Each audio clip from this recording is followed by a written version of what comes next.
بسم اللہ الرحمن الرحیم.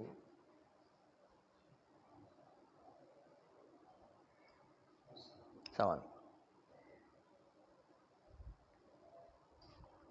وبہ نستعین.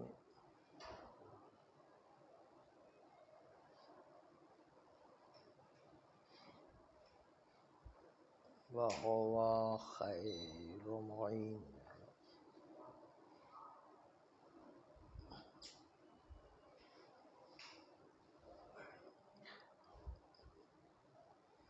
اگر مسئلہ سوال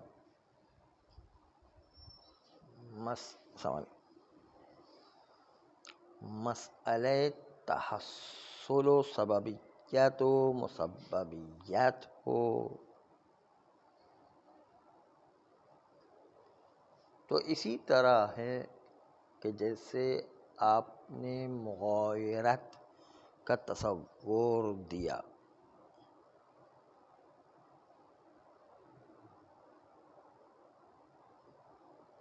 یعنی امر متحصل از نوع جز مغایرت رکھتا ہے امر متحصل از 10 جز کے.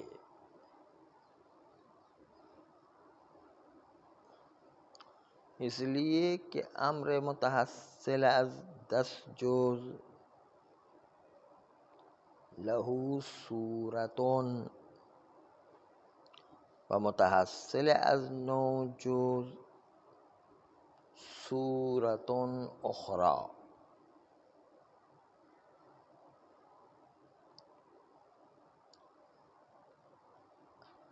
ٹھیک ہے مغایرت سببیت و مسببیت میں ہے، لیکن وہ محل بحث سے خارج ہے.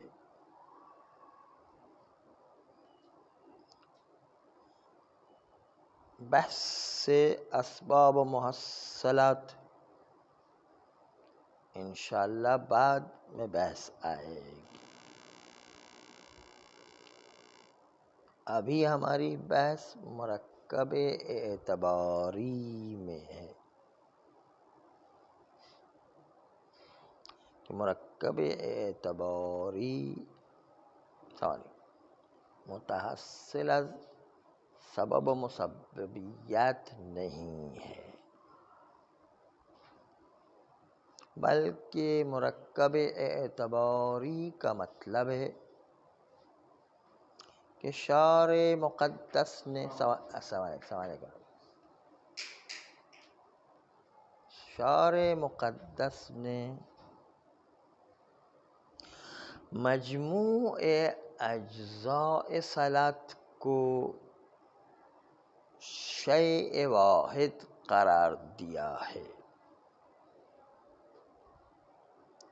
اور یہ ایسا نہیں ہے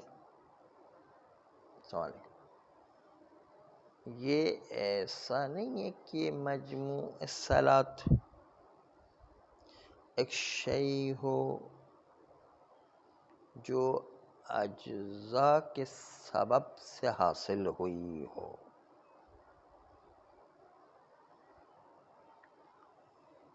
ان اجزاء کو وحدت ملاحظہ کرنا ہی تو مرکب اعتباری ہے.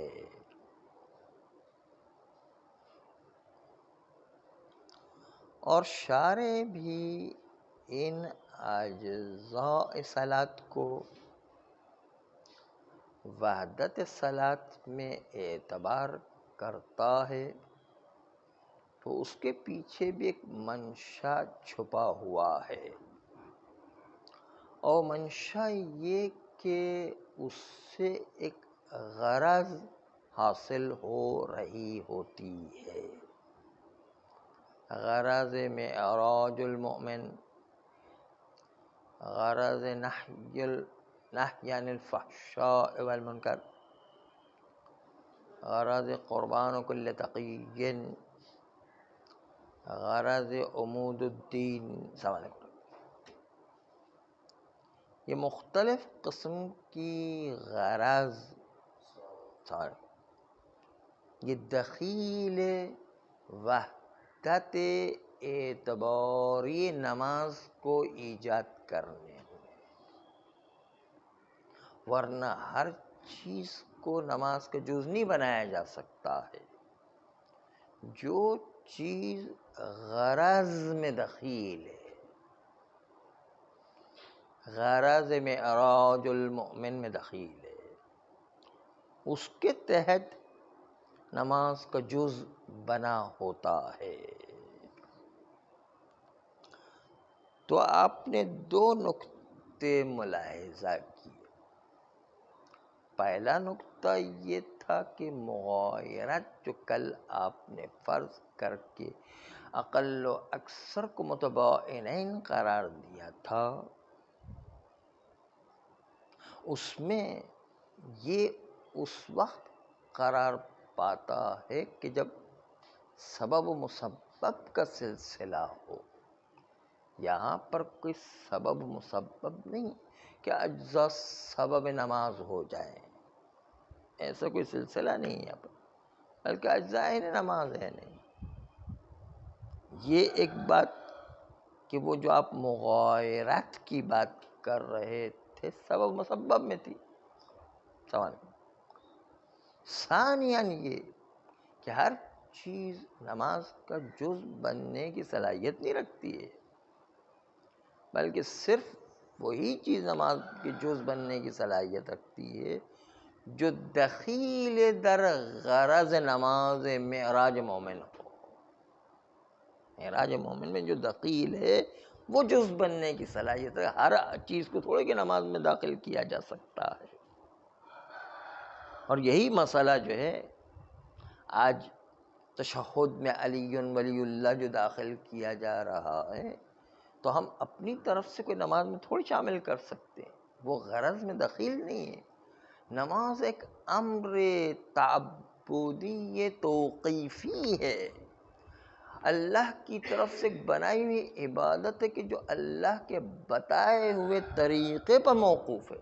ہم اپنی طرف سے کوئی چیز ڈالیں تو وہ معراج مومن نہیں آئے گا اس میں، بلکہ وہ معراج مومن کو بھی خراب کر دے گا، الٹا ہے، آتا ہوا جو ہے وہ پھل وہ بھی سڑ کر کے رہ جائے گا۔ ہاں، وہ تو اور بدعت میں شامل ہو جائے گا، بلکہ ہاں جو ہے تشہد میں علی ولی اللہ یہ اپنی طرف سے اگر ہم شامل کر دیں تو یہ سمجھتے ہوئے کہ بھائی ولایت علی کا اقرار تو ہونا چاہیے، تو ولایت جو ہے وہ بہت عظمت والی چیز ہے۔ بقول آغا محسن حکیم طباطبائی کے کہ کسی نے پوچھا آغا محسن حکیم طباطبائی سے کہ کیا اشہد ان علی ولی اللہ نماز کا جز ہے یا جز نہیں ہے؟ تو آغا حکیم نے پلٹ کر جواب دیا کہ اشہد ان علی ولی اللہ یہ تو ہمارا کل ایمان ہے۔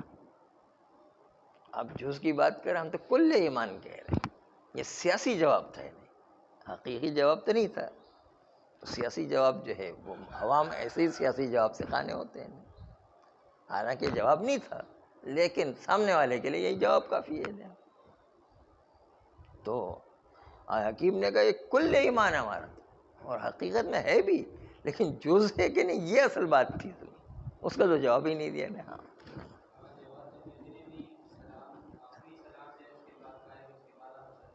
ہاں وہ پڑھے کوئی حرج نہیں، نماز ختم ہونے کے بعد پڑھے تو کوئی حرج نہیں، کیا حرج ہے۔ ہاں ہاں صحیح بات ہے۔ تو اور دوسری بات یہ کہ تشہد میں علی ولی اللہ ولایت علی بہت اہم ہے، لیکن کیا اللہ سے بھی اہم ہے؟ اگر ہم اپنی مرضی سے اللہ اللہ اللہ نماز میں کرتے رہے، پورے اللہ سے بھر دیں تو پھر بھی کیا نماز ہوگی؟ کیا نہیں ہوگی، اس لیے کہ جیسا اللہ نے بتایا اس طرح کرنا ہے۔ خالی اللہ اللہ کرتے رہے پھر بھی کوئی نماز تھوڑی ہوگی۔ وہ اللہ سے زیادہ اور مقدس نام کس کا مقدس نام ہو؟ لیکن پھر بھی اللہ سے تھوڑی کوئی نماز ہوتی ہے نا۔ جیسی بتائی گئی اس طرح نماز پڑھی جائے تو اللہ کو وہ نماز چاہیے جو اللہ نے بتائی ہے. ہم اپنی مرضی سے چیزیں داخل کرتے رہے وہ پھر اللہ کو نہیں چاہیے.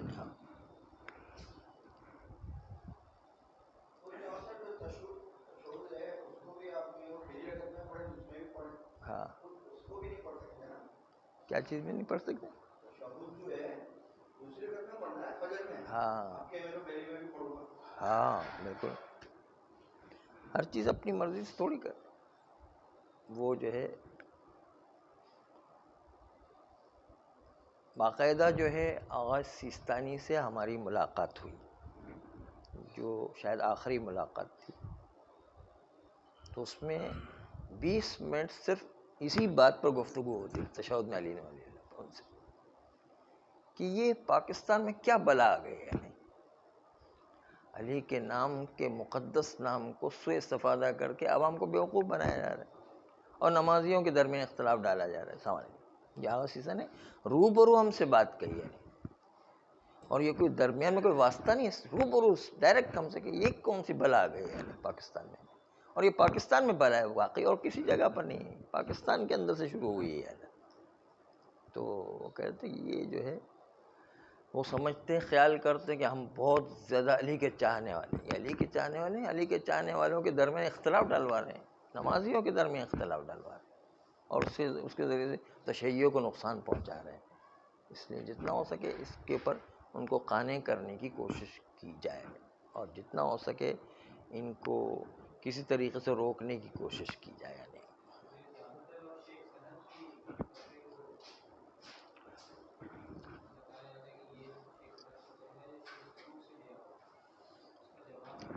ہاں سیستانی تو یوں جو ہم سے نقل کرتے کہتے ہیں میرا بھی فتویٰ نہیں، مجھ سے پہلے بھی فتویٰ نہیں، مجھ سے اس سے پہلے بھی فتویٰ نہیں، کسی غیبت کے زمانے تک کسی کا بھی فتویٰ نہیں ہے، کسی مراجع کا بھی فتویٰ نہیں آیا.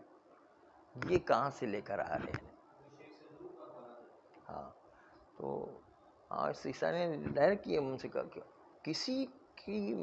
کسی مرجع کا غیبت کے زمانے تک کسی کا فتویٰ نہیں ہے. یہ کہاں سے لے کر آ رہے ہیں؟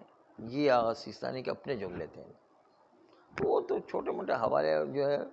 اور شیخ سند جو ہے ان کی میں عرض کروں کہ کوئی ایسی مراجع کے مقابل میں کوئی اہمیت نہیں. ایک عام آدمی ہے، اس کی مراجع کے مقابل میں کیا اہمیت ہے؟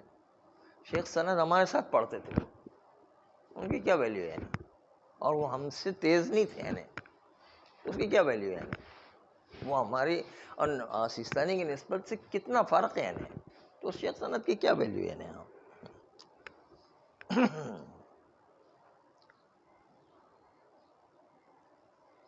بلکہ ہم جس مدرسے میں رہتے اسی مدرسے میں وہ بھی رہتے تھے. تو ہم تو اچھی طرح جانتے ہیں ان کو.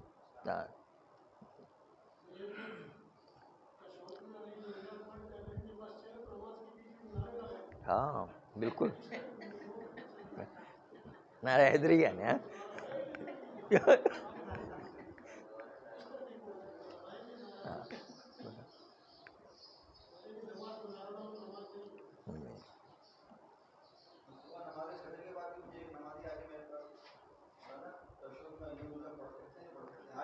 ہاں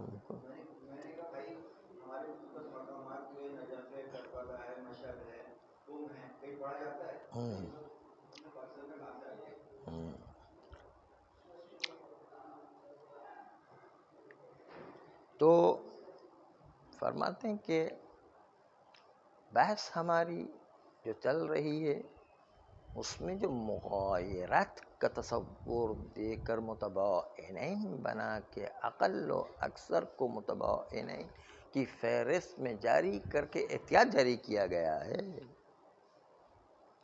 کہ تو یہ قابل قبول نہیں ہے. اس لیے کہ یہ مغایرت کا تصور سببیت و مسببیت میں ہوا کرتا ہے. اور دوسری بات یہ ہے کہ وہ چیز جو غرض معراج مومن میں دخیل ہو وہ جز ہوا کرتی ہے. اب ہم یہاں پر آپ کے سامنے یہ بتا رہے ہیں کہ سببیت و مسببیت نہیں بلکہ مرکب اعتباری کا تصور ہے کہ نماز پڑھو. نماز ایک مرکب اعتباری ہے، نہیں کہ جو سبب ہو گیا ہے کل نماز کے لیے. سبب مسببیت کا رشتہ نہیں ہے یہاں پر. ہاں وحدت اعتباری ہے، اور شارع بھی وحدت کو غرض کے تحت جمع کرتا ہے مجموع اجزاء کو. یہ دو نقطے جب آپ نے ملاحظہ کیے کہ مرکب اعتباری ہے، سببیت و مسببیت نہیں ہے، اور اجزاء وہ ہوا کرتے ہیں جو غرض میں دخیل ہو. یہ دو نقطے آپ نے ملاحظہ فرمائے. پس صلاۃ غیر از مرکب اعتباری کوئی اور چیز نہیں ہے. نماز مرکب اعتباری جو دخیل و معراج مومن کو ایجاد کرنے میں مؤثریت معراجیت رکھتی ہو.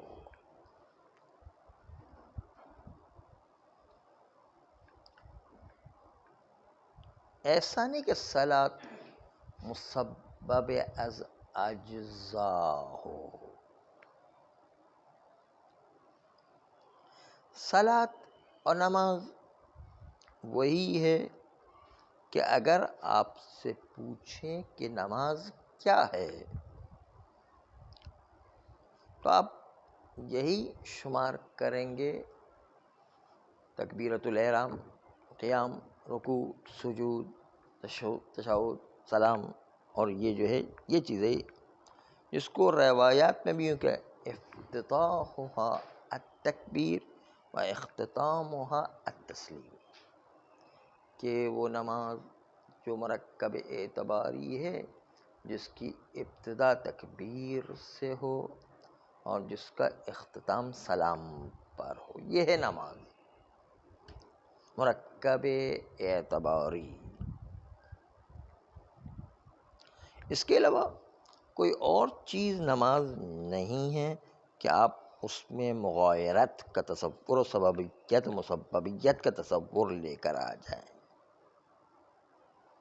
منتہا شارع نے اسی مجموعے کو ایک غرض کے تحت نقش رکھنے والے اجزاء کو دخیل در مرکب اعتباری قرار دیا ہے. شیء واحد ان اجزاء سے کہ جو اجزاء غرض میں دخیل ہیں.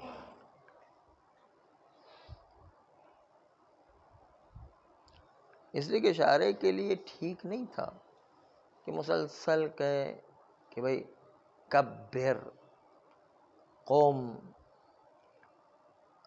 ارکع، اسجد اور تشہد، سلم، یہ الگ الگ بتانا جو ہے شارع کے لیے مناسب نہیں تھا. اس لیے اس نے سب کے مجموعے کو ملا کر کہا نماز پڑھو، صلو کما رأیتمونی یا اقیموا الصلاۃ، مجموعے کو بیان کیا ہے. الگ الگ بتانا مناسب نہیں تھا.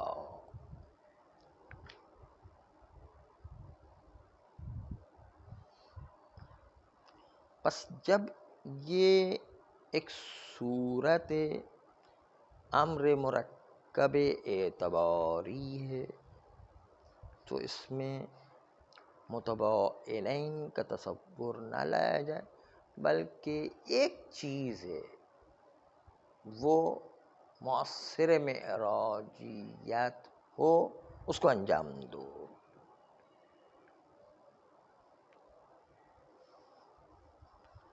از نظر وجدان متشرع بھی اسی طریقے سے ہے۔ مثلاً اگر کوئی فرض کریں کہ سورے کو فراموش کر جائے اور اس فرض پر سورے کو فراموش کر جائے کہ سورہ جزء نماز بھی ہو،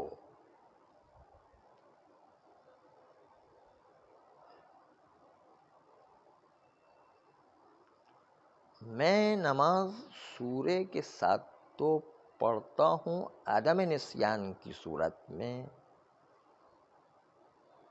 لیکن اگر کوئی سورے کو بھول گیا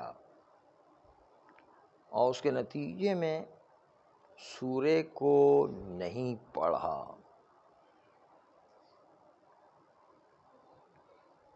تو دونوں صورتوں میں نماز کا مرکب اعتباری ہے جو معراج مومن کا کام کرتا ہے۔ اس کا مطلب یہاں دو مأمور بہ نہیں ہے، ایک ہی مأمور بہ ہے جو مجموع اعتبار شدہ مرکب کہ جس کو پروردگار عالم نے تکبیر سے سلام تک رکھا ہوا ہے، اور 9-10 جز میں ایسی مغایرت نہیں ہے کہ بالکل اس کو معجون کی طرح بالکل الگ الگ مؤثر قرار دے، نہیں، جو مجموعہ ہے چاہے 9 جز ہو چاہے 10 جز ہو وہی معراج مومن کا اثر کرے گا، معراج مومن کا اثر کرے گا۔ کوئی بھی والا لے لیں،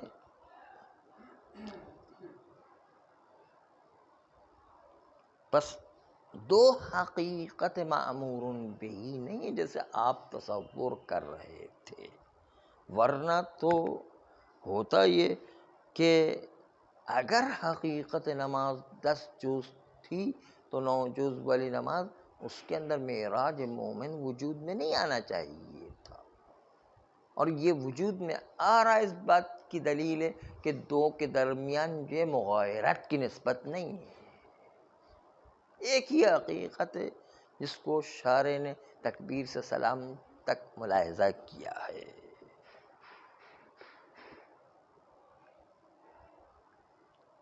پس از نظر عرف متشرعین ہم دیکھتے ہیں کہ تغیر و تعدد ہونے کے باوجود مرکب اعتباری ایک ہی رہتا ہے اور اس میں غرض جو معراج مومن تھی وہ بھی حاصل ہو رہی ہے۔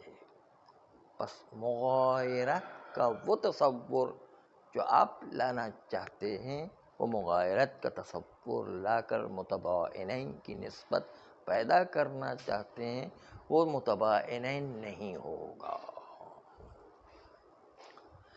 ایک تو اشکال مغایرت والے پر یہ تھا، دوسرا اشکال بھی ہے، وہ دوسرا اشکال ملاحظہ فرمائیں۔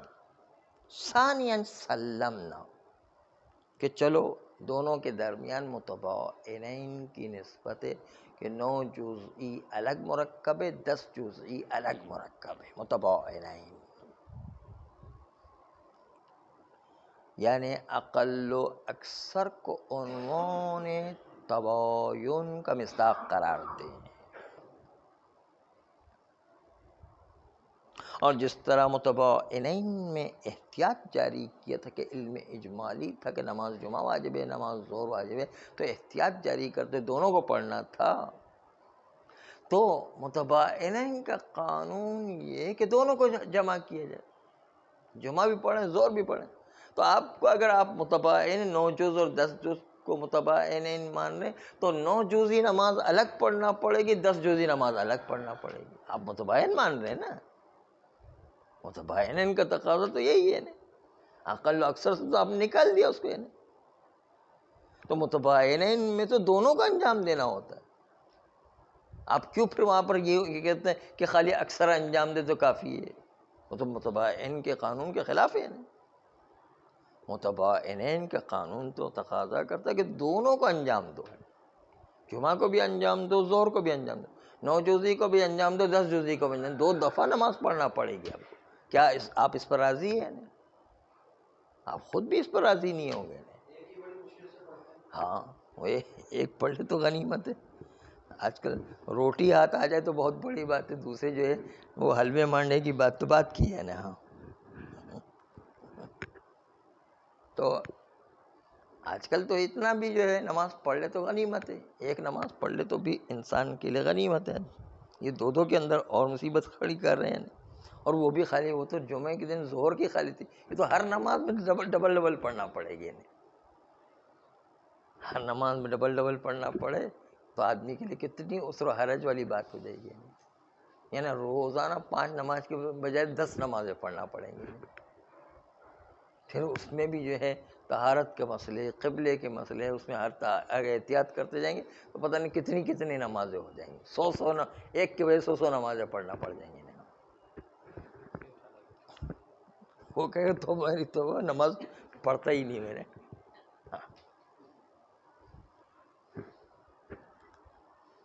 وہ آپ نے سنا ہوگا نا قصہ، ایک صاحب نے بیچارے نے بڑی مشکل سے کسی کو جو ہے وہ مومن بنا دیا. جب مومن بن گیا تو اس نے کہا یار اتنی اچھی عبادت نماز ہے، چلو اس کو نماز کی بھی تعلیم، اس کو جو ہے نماز جماعت ظہر عصر میں شامل کر دیا. پھر اس کے بعد تعقیبات، پھر اس کے بعد نمازیں، پھر زیارتیں، پھر دعائیں، پھر فلاں. کہا کیا بس اب شام ہو گئی تو تھوڑی دیر تو رہے گی مغرب میں، بس اب تھوڑی دیر یہاں پر ہم جو عبادت کرتے ہیں، پھر جو مغرب کی ٹائم ہو جائے گی. مغرب کے بعد اس کو بھی لگا کے رکھا. پھر مغرب کے بعد تعقیبات، دعائیں، زیارتیں اور عبادتیں، اور کرتے کرتے جو ہے نماز شب کا وقت. کیا نماز شب کا اتنا بہترین وقت ہے، اس کو پڑھ کے نماز شب میں اتنا گھنٹہ لگا کر 2-3 بج گئے رات. اب 2-3 بجے گھر پر رات کو جائے گا زور سے لے کر تو پھر واپس آنے کا نام نہیں لے گا. تو امام علیہ السلام نے کہا اس نے مسلمان بنایا تھا، یہ اچھا کام کیا، لیکن اس سے ڈبل برا کام یہ کیا کہ اس نے جو ہے اس کو صحیح ہدایت نہیں کیا. اس کو اتنا پریشرائز کر دیا، اس کو اتنا عبادت میں لگا دیا کہ وہ عبادت سے توبہ کرے کہ بھائی ایسا اسلام مجھے نہیں چاہیے نا. انسان اسلام سے نفرت کر کے بھاگ جائے. ایسا اسلام بھی لوگوں کو نہیں پیش کرنا کہ اتنا مشکل بن جائے کہ جس کے نتیجے کو اسلام کے قریب ہی آنے، شریعت کے قریب ہی آنے کو تیار ہی نہیں ہونا. شریعت کو جتنا ہو سکے آسان بنا کر لوگوں کے سامنے پیش کیا تو لوگ دین کی طرف آئیں گے. آپ جتنا مشکل بنا کے پیش کریں گے اتنا جو ہے شریعت سے لوگ دور بھاگیں. ہم اتنا آسان بنا کے پیش کرتے پھر بھی بڑی مشکل سے لوگ نماز پڑھتے ہیں، بڑی مشکل سے عبادت انجام. اگر اس میں مشکل کر دے تو پھر وہ تو اور بھی بھاگ جائیں گے، کہیں گے ایسے دین ہمیں نہیں چاہیے نا.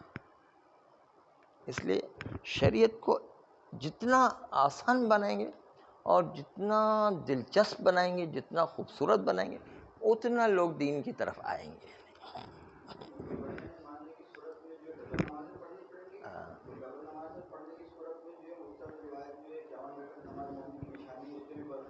ہاں بالکل، اس میں تو اور بھاگ جائے گا نہیں، جو آتے ہوئے لوگ ہیں وہ بھی بھاگ جائیں گے نا. تو اشکال دوم یہ کہ آپ نے اقل و اکثر کو مغایرات کی بنیاد پر متباینین میں داخل کر دیا، اور متباینین کے اندر جو احتیاط کرنا واجب تھا تو احتیاط کا تقاضا تو ہے کہ دونوں کو انجام دیا جائے. جمعہ و ظہر کو انجام دینے کی طرح 9 جزی اور 10 جزی دونوں کا انجام دیا جائے، اور اس کے نتیجے کے اندر ایک کے بجائے 2 نمازیں پڑھنا پڑیں گی، 5 کے بجائے 10 نمازیں پڑھنا پڑیں گی. یہ تو ایک جز کی بات ہے، خالی سورے کی بات ہے. کوئی جو ہے اعوذ باللہ من الشیطان الرجیم میں شک کرنے لگے کہ بھائی وہ جو ہے جز نماز ہے کہ نہیں، تو پھر تو جو ہے 4 نمازیں پڑھنا پڑ جائیں گے. اس طرح تو نکلتی چلی جائیں گے نہیں، کبھی جو رکنے کا نام ہی نہیں لے گی. پھر ہاں وہ بھی ایک دن نہیں، ہر ٹائم جو ہے 4 نمازیں پڑھنا پڑیں گے. بس مقام امتثال میں تباین کے نظریے کی بنیاد پر ایک نماز کے بجائے 2 نمازیں پڑھنا پڑیں گی، 9 جزی الگ، 10 جزی الگ. اور اس کا کوئی بھی قائل نہیں، حتیٰ آپ بھی اس بات کے قائل نہیں ہوں گے کہ 2 نمازیں پڑھی جائے اقل و اکثر میں.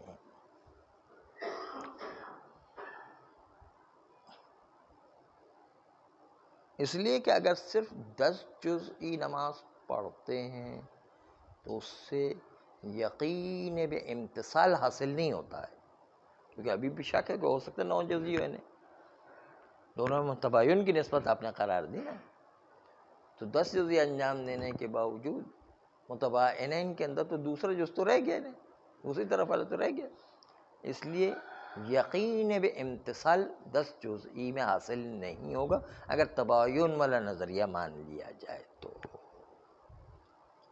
اس لیے وظیفہ آپ کا تباین کی بنیاد پر دونوں نمازوں کو انجام دینا قرار پائے گا، اور اس احتیاط کے نتیجے میں جمع بین الصلاتین کو انجام دینا پڑے گا، ایک بار 10 جزئی کے ساتھ، ایک بار 9 جزئی کے ساتھ، ایک بار سورے کے ساتھ، ایک بار بغیر سورے کے ساتھ۔ اور کسی نے بھی باب احتیاط میں اقل و اکثر میں ایسی بات نہیں کی ہے کہ دونوں کو تکرار کیا جائے، تمام کے تمام لوگ اقل و اکثر میں احتیاط اگر کہتے بھی ہیں تو اکثر کو انجام دینے کو کہتے ہیں، دونوں کو تکرار کرنا متباینین کی بنیاد پر اس کو کوئی بھی قائل نہیں ہے۔ بس اس لیے آپ کے نظریے کے مطابق 2 اشکال لازم آتے ہیں کہ مغایرت کی بنیاد پر متباینین مانے، یہ حقیقت کے خلاف ہے، اس لیے کہ حقیقت مرکب اعتباری نماز نہ کہ متغایرین نماز ہے، متغایرین جو ہے سببیت و مسببیت میں ہوا کرتے۔ دوسری بات یہ ہے کہ یہاں پر جو ہے اگر متباینین کا نظریہ مانے تو متباینین میں تو دونوں کو جمع کرنا لازم آتا ہے، جمعہ اور ظہر کی طرح دونوں کو جمع کریں تو 9 جزئی اور 10 جزئی دونوں کا انجام دینا پڑے گا، اور اس کا کوئی بھی قائل نہیں